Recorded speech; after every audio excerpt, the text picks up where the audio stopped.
Es un privilegio y bendición grande que nos concede el Señor de encontrarnos nuevamente en este su programa, Palabras Fieles y Verdaderas, con el deseo de que su palabra sea revelada en nuestros corazones. Otro de los grandes misterios del reino de Dios es el misterio de la trompeta sonando, pues en cada edad se tocó una trompeta, se dio un mensaje. Pero está prometido que para este tiempo final sonará la gran voz de trompeta, la cual está relacionada con la segunda venida del Señor, la resurrección de los muertos y transformación de los que estemos vivos. Escuchemos atentamente al reverendo William Soto Santiago, mostrándonos por las Sagradas Escrituras todo lo relacionado bajo este misterio. Bienvenidos. En Josué, capítulo 3,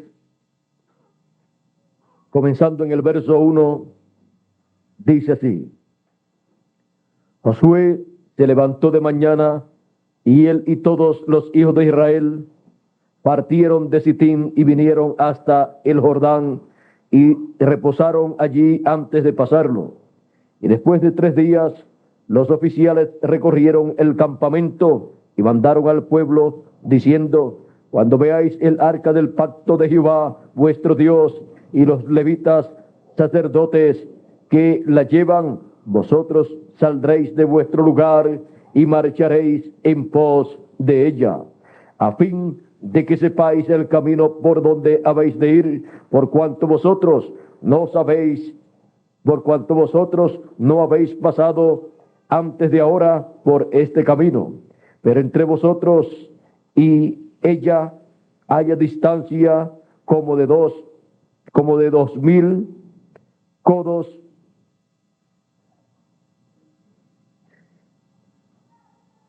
pero entre vosotros y ella, el arca del pacto, haya distancia como de 2000 codos, no os acerquéis a ella. Y Josué dijo al pueblo: santificaos, porque Jehová hará mañana maravillas entre vosotros. Habló Josué a los sacerdotes diciendo: tomad el arca del pacto y pasad delante del pueblo. Y ellos tomaron el arca del pacto y fueron delante del pueblo. Entonces Jehová dijo a Josué: desde este día comenzaré a engrandecerte delante de los ojos de todo Israel, para que entiendan que como estuve con Moisés, así estaré contigo. Tú pues mandarás a los sacerdotes que lleven el arca del pacto. Tú pues mandarás a los sacerdotes que llevan el arca del pacto, diciendo: cuando hayáis entrado hasta el borde del agua del Jordán, pararéis en el Jordán. Y Josué dijo a los hijos de Israel: acercaos y escuchad las palabras de Jehová vuestro Dios. Y añadió Josué: en esto conoceréis que el Dios viviente está en medio de vosotros, y que él echará de delante de vosotros al cananeo, al eteo, al heveo, al ferezeo, al gergeseo, al amorreo y al jebuseo. He aquí el arca del pacto del Señor de toda la tierra pasará delante de vosotros en medio del Jordán.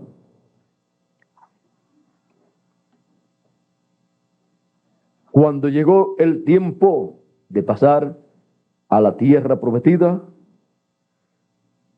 llegó el momento glorioso en donde Dios le dijo a Josué: desde este día comenzaré a engrandecerte delante de los ojos de todo Israel.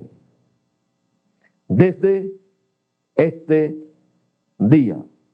Pueden tomar asiento si tienen la bondad.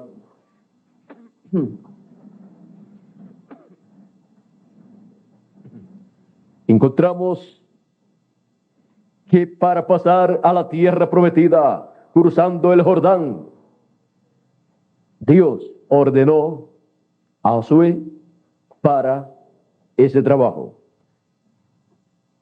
El paso del Jordán por Josué y el pueblo de Israel es muy significativo para todos los hijos de Dios, porque eso representa el paso de los hijos de Dios a la vida eterna, el regreso de los hijos de Dios a la vida eterna.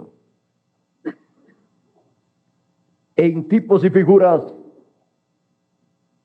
en la vida del pueblo hebreo se reflejó todo lo que Dios estaría haciendo con sus hijos, el Israel celestial, para nuestro regreso a la vida eterna. Josué, miren ustedes, fue el ayudante, el servidor o ministro de Moisés. Fue uno de los 12 espías. Y Josué no se llamaba Josué. Josué tenía otro nombre. Josué era llamado por el nombre que su padre le había puesto, Oseas, hijo de Nun. Pero miren lo que aconteció para Josué ser Josué. En Números capítulo 13 encontramos ahí el acontecimiento. En el capítulo 13, verso 8 dice, hablando de los espías que Moisés envió a la tierra de Canaán, dice, Moisés, Jehová habló a Moisés diciendo, envía tú hombres que reconozcan la tierra de Canaán, la cual yo doy a los hijos de Israel. De cada tribu de sus padres enviaréis un varón, cada uno príncipe entre ellos. Eran príncipes los que serían enviados como espías. Vamos a ver quiénes eran estos príncipes o algunos de ellos. Y Moisés los envió desde el desierto de Parán, conforme a la palabra de Jehová, y todos aquellos varones eran príncipes de los hijos de Israel. Estos son los nombres de la tribu, de la tribu de Rubén, Samuel, hijo de Zacur; de la tribu de Simeón, Zafat, hijo de Ori; de la tribu de Judá, Caleb, hijo de Jefoné; de la tribu de Isaacar, Igal, hijo de José; de la tribu de Efraín, Oseas, hijo de Nun. Y por ahí sigue enumerando los demás príncipes de las demás tribus que fueron enviados como espías a la tierra de Canaán, de los cuales se dice que vinieron hablando negativamente y diciendo, allá en esa tierra vimos gigantes, vimos los hijos de aquel gigante, hijos de gigantes estaban allí y nosotros parecíamos langostas, pequeñitos al lado de ellos. Pero entre esos 12 espías, 12 príncipes que fueron allá, hubo 2 de ellos, Josué y Caleb, Oseas, hijo de Nun, y Caleb. Ellos vinieron diciendo, esa gente son nuestro pan. Esa gente las venceremos nosotros. ¿Por qué? Porque Dios había dicho que ellos heredarían esa tierra. Y cuando Dios ha hecho una promesa, no importa cuántos obstáculos hayan, Dios cumplirá su promesa a aquellos que con todo su corazón la creen. Los que dudan, como estos otros espías, no podrán recibir esas bendiciones. No podrán ser colocados como valientes de la fe, sino incrédulos que con su incredulidad contaminan a los demás creyentes para hacer que duden lo que Dios ha prometido. Pero Josué y Caleb, hombres de fe, valientes no solamente para pelear en lo literal, sino para pelear la buena batalla de la fe, creyendo lo que Dios ha prometido. Josué fue uno de estos príncipes, pero él se llamaba Oseas. Pero en el verso 16 dice: estos son los nombres de los varones que Moisés envió a reconocer la tierra. Y a Oseas, hijo de Nun, le puso Moisés el nombre de Josué. Miren quién fue el que le colocó ese nombre al que metería el pueblo a la tierra prometida. Josué entró a la tierra prometida primero que el pueblo, y entró con aquellos 11 príncipes, de los cuales 10 fueron incrédulos. Pero uno, con Josué, Caleb, fue un creyente verdadero. Ahora, Josué recibió ese nombre nuevo. Se llamaba Oseas, y de Oseas a Josué encontramos que la bendición es grande. Moisés, su nombre no significaba Salvador o tenía que ver con la entrada del pueblo hebreo a la tierra prometida, sino que hablaba de la salida del pueblo hebreo, porque Moisés lo que significa es que sacado de las aguas, como Dios sacó de las aguas del Imperio Romano, porque aguas se representan naciones, pueblos y lenguas, y sacó a su pueblo Israel de esa nación egipcia. Y en el nombre de Moisés, así como fue sacado de las aguas, Dios sacó de en medio de esa nación a su hijo, su pueblo, Israel. Pero el nombre para la entrada a la tierra prometida lo llevaba el ángel del pacto, al cual le preguntó Moisés: ¿cuál es tu nombre?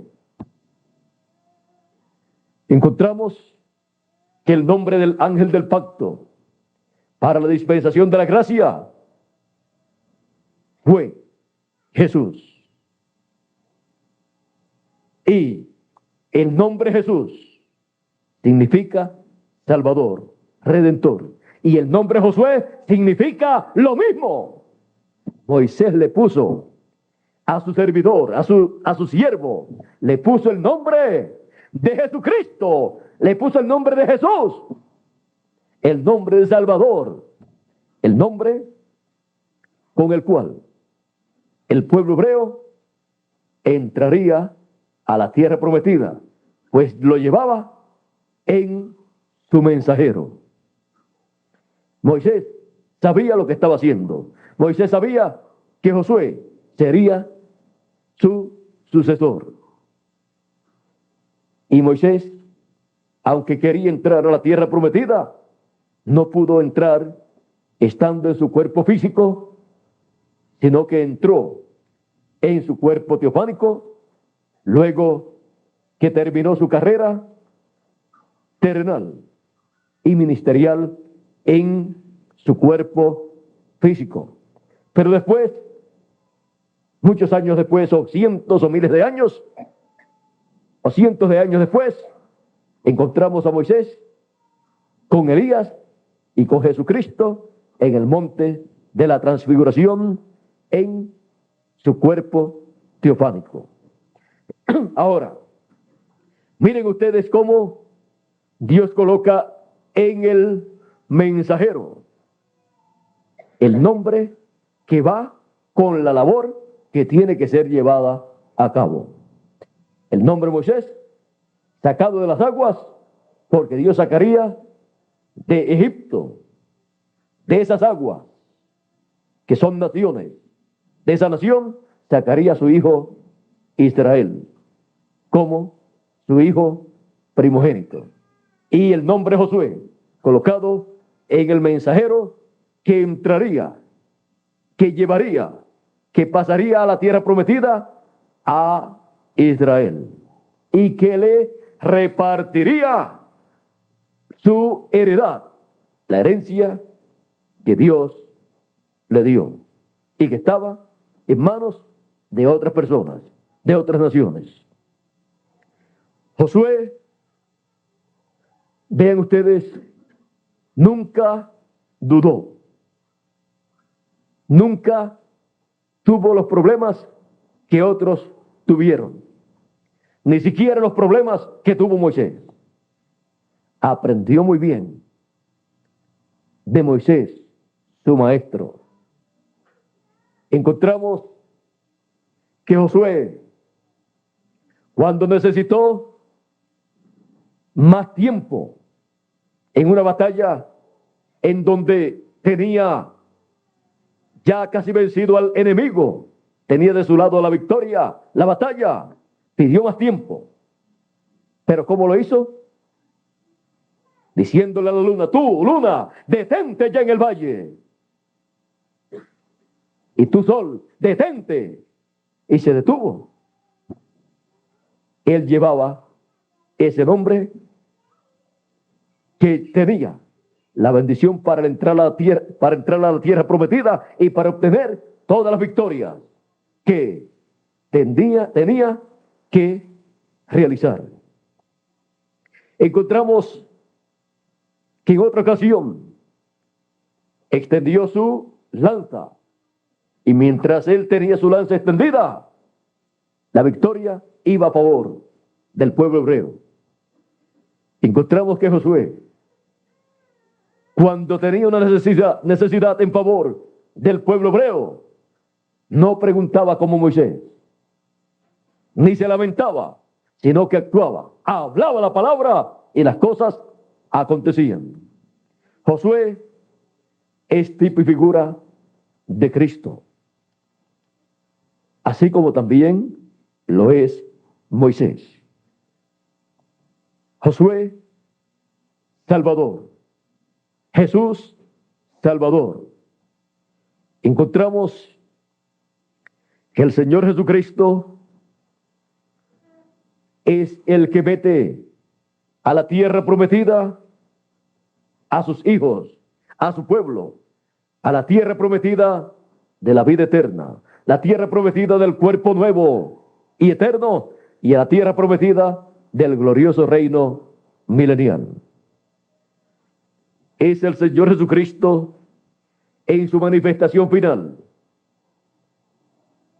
en donde Él entrará a la tierra prometida, a su pueblo, a la vida eterna, al cuerpo eterno, a la herencia eterna que perdió la raza humana 6,000 años atrás aproximadamente, y que será restaurada esa herencia a los hijos de Dios, como le fue restaurada la herencia al pueblo hebreo con la entrada de Josué y el pueblo hebreo cruzando el Jordán. Josué es un tipo y figura perfecto de Cristo en su manifestación final. Josué llevaba el nombre de Jesús, porque Jesús y Josué significan lo mismo. Y miren ustedes, fue Moisés, un profeta, el que le puso el nombre que necesitaba Oseas para entrar con el pueblo hebreo a la tierra prometida. Fue Dios también el que le dijo que Josué sería su sucesor. Y Josué era uno de los príncipes del pueblo hebreo. Josué era príncipe de la tribu de Efraín, la tribu que se llevó la bendición de la primogenitura cuando Jacob se le echó a Efraín, el hijo de José. Vean ustedes, Josué viene de la línea de José, de la línea de profeta, de la línea del que es tipo y figura perfecto de Jesucristo. José es un tipo y figura perfecto de Jesucristo, y también Josué. Miren ustedes, a José también le fue cambiado su nombre y se sentó en el trono del faraón como segundo en el trono del faraón. Y Josué, siendo un príncipe del pueblo hebreo y siendo un príncipe representante de la tribu de Efraín, vino a ser el legislador, gobernante y rey del pueblo hebreo, a través del cual Dios reinó en ese ministerio que tuvo Josué. Josué, como Moisés, además de ser profetas, fueron reyes, fueron gobernantes del pueblo hebreo. Y cuando el pueblo hebreo ha tenido un rey que sea profeta, encontramos que Dios ha estado con ese pueblo y Dios le ha hablado y ha guiado a ese pueblo, y las bendiciones de Dios han sido sobre ese pueblo. Ese es el programa divino. Dios tener en el pueblo hebreo un rey profeta. Por eso, cuando vino Jesucristo, el rey de Israel, el rey de los judíos, era profeta. Cuando Dios creó al hombre en el huerto del Edén, le formó su cuerpo, era un hombre profeta. Era el rey de esta tierra, Adán. Pues Dios le dio todo este planeta Tierra con todas las cosas para que Adán fuera el que gobernara todo este planeta Tierra. Pero perdió esa posición allá en la caída, y el pueblo, los hijos de Dios, han vivido en este planeta Tierra en una condición de esclavos y siervos, pero serán restaurados los hijos de Dios a su posición de reyes y sacerdotes con Cristo en el fin del tiempo, y en el glorioso reino milenial estaremos con Cristo reinando por 1000 años para comenzar, y luego por toda la eternidad. Así como José recibió un cambio de nombre, también Oseas recibió un cambio de nombre y recibió el nombre Josué. También Israel o Jacob recibió un cambio de nombre y le fue dado el nombre de Israel, príncipe con Dios. También Abraham recibió un cambio de nombre que no se nota tanto, pero que tuvo este cambio de nombre en donde le fueron agregadas una o dos letras. Y Sara recibió un cambio de nombre, eliminándole una letra a su nombre o cambiándole una letra, la I por la H. Encontramos que también el apóstol San Pedro se llamaba Simón y le fue cambiado por el nombre de Pedro. También Saulo de Tarso recibió un cambio de nombre y fue llamado Pablo. Y así por el estilo podemos ver estos cambios de nombres y el efecto que han tenido estos cambios de nombre. También encontramos que el Señor Jesucristo dice que Él tiene un nombre nuevo. Él recibió un cambio de nombre cuando ascendió al cielo victorioso. Y ese cambio de nombre que Él recibió en el fin del tiempo, en su venida, tendrá un efecto positivo en favor de todos los hijos de Dios para nuestro regreso a la vida eterna.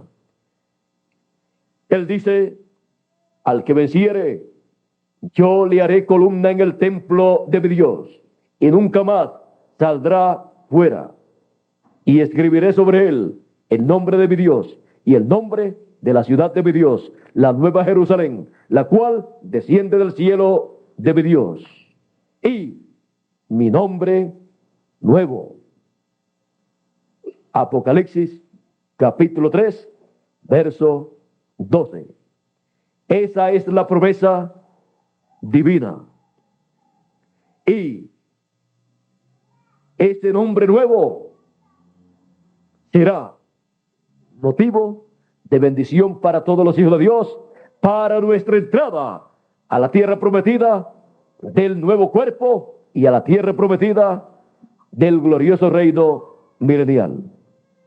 Ese nombre será el nombre que Él usará para nuestro regreso a la tierra prometida.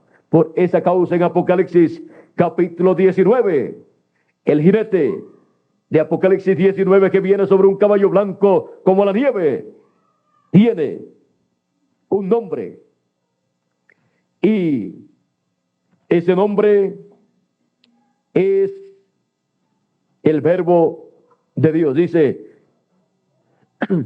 entonces vi el cielo abierto, y aquí un caballo blanco, y el que lo montaba se llamaba Fiel y Verdadero, y con justicia juzga y pelea. Sus ojos se llamaba Fiel y Verdadero. Pero Fiel y Verdadero no es un nombre, o no son nombres, sino que son atributos de un nombre. Como Emanuel. Aunque Emanuel actualmente lo usan como nombre, pero cuando fue hablado acerca de Jesús, ¿qué sería Emanuel? Traducido es Dios con nosotros. Ahora dice: sus ojos eran como llama de fuego, y había en su cabeza muchas diademas, y tenía un nombre escrito que ninguno conocía, sino él mismo. Por lo tanto, ese nombre no es Jesús, porque el nombre Jesús todo el mundo lo conoce. Estaba vestido de una ropa teñida en sangre, y su nombre es el Verbo de Dios. Y verbo no es nombre.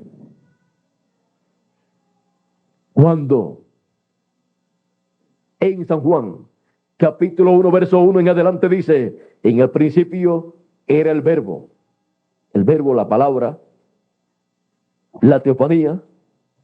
En el principio era el Verbo, y el Verbo era con Dios, y el Verbo era Dios. O sea, el Logos, la Shekinah, la columna de fuego, era Dios. Y sigue diciendo el apóstol San Juan: este era en el principio con Dios. Todas las cosas por Él fueron hechas. Es el creador de todas las cosas. El Verbo, la palabra, la columna de fuego, el Logos, la Shekinah. En Él y sin Él nada de lo que ha sido hecho fue hecho. En Él estaba la vida, y la vida era la luz de los hombres. Ahí tenemos el origen de la vida. La luz en las tinieblas resplandece, y las tinieblas no prevalecieron contra ella. Hubo un hombre enviado de Dios, el cual se llamaba Juan. Este vino por testimonio para que diese testimonio de la luz, a fin de que todos creyesen por él. No era la luz, Juan el Bautista no era la luz. No era la luz grande que él anunciaba, sino que era una luz pequeña. No era Juan, no era en la luz, sino para que diese testimonio de la luz. Aquella luz verdadera que alumbra a todo hombre venía a este mundo. ¿Y cómo vendría a este mundo? Vendría en carne humana, vendría en forma de hombre. Esa luz verdadera, la palabra, el verbo, el logos, la chequina, la columna de fuego, Dios en teofanía, se velaría también en carne humana. Aquella luz verdadera que alumbra a todo hombre venía a este mundo. En el mundo estaba y el mundo fue hecho por él, pero el mundo no le conoció. A los suyos vino el pueblo hebreo y los suyos no le recibieron. Mas a todos los que le recibieron, a los que creen en su nombre, les dio potestad de ser hechos hijos de Dios, los cuales no son engendrados de sangre, ni de voluntad de carne, ni de voluntad de varón, sino de Dios. Esta luz verdadera, la columna de fuego, el logos, venía a este mundo. Venía a este mundo velado en carne humana, en forma de hombre. Venía a este mundo y cuando vino, él dijo: yo soy la luz del mundo. La luz que alumbra a todo hombre. Ahora vean ustedes cómo dice aquí que vendría esa luz verdadera. Y aquel verbo fue hecho carne, se hizo hombre y habitó entre nosotros y vimos su gloria, gloria como del unigénito del Padre, lleno de gracia y de verdad. Era el verbo hecho carne, la palabra hecha carne, el verbo manifestado en forma humana, velado en un cuerpo humano. Y ese verbo era con Dios y era Dios. Qué gran bendición poder escuchar el sonar de esta gran trompeta y así ser preparados para este tiempo final. Les invitamos a comunicarse con nosotros a los números que aparecieron en pantalla. Allí obtendrán literatura completamente gratis. También pueden seguirnos en Facebook y en nuestra página web www.carpa.com. Que las bendiciones del Dios Todopoderoso sean sobre todos ustedes y nos veremos la próxima semana con más palabras fieles y verdaderas.